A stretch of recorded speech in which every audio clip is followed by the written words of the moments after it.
ரிஷப ராசியில் பிறந்த உங்களுடைய ராசிக்கு 11ஆம் இடத்துல கிட்டத்தட்ட 5 கிரகங்கள் இருக்கிறது. உங்களே அறியாத மகிழ்ச்சி, சந்தோஷம், என்டர்டெயின்மெண்ட் இருக்கும்.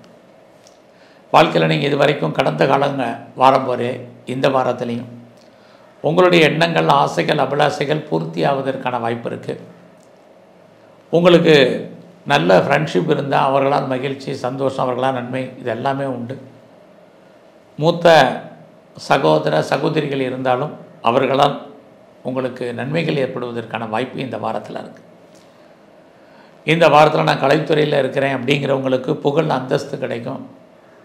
உங்களுக்கு நியூ அக்ரிமெண்ட்டில் சைன் பண்ணுவீங்க, வருமானங்கள் இருக்குது.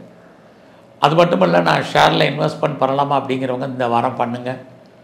நார்மல் இன்வெஸ்ட்மெண்ட்டே பண்ணுங்கள். எனி ஸ்பெக்குலேஷன், குறிப்பாக ரேஸாக இருக்கட்டும், லாட்ரியாக இருக்கட்டும், ஆன்லைன் பிஸ்னஸாக இருக்கட்டும், மியூச்சுவல் ஃபண்டாக இருக்கட்டும், கோல்டு பாண்டாக இருக்கட்டும், எதில் வேணாலும் இன்வெஸ்ட்மெண்ட் பண்ணுங்கள்.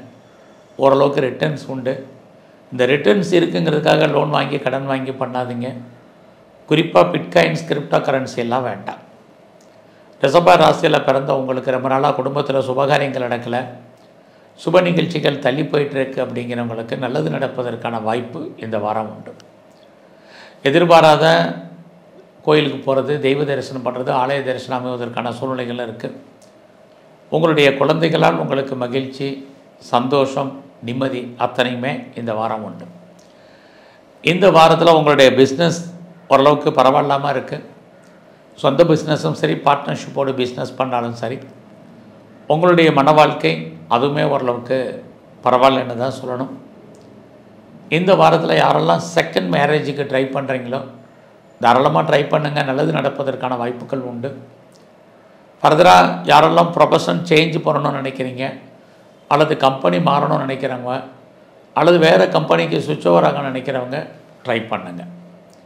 ஸோ இந்த வாரத்தில் நீங்கள் எங்கெல்லாம் முருகன் இருக்காரோ அவரையும் உங்களுடைய இஷ்ட தெய்வத்தையும் பிரதானமாக வழிபாடு பண்ணுங்கள்.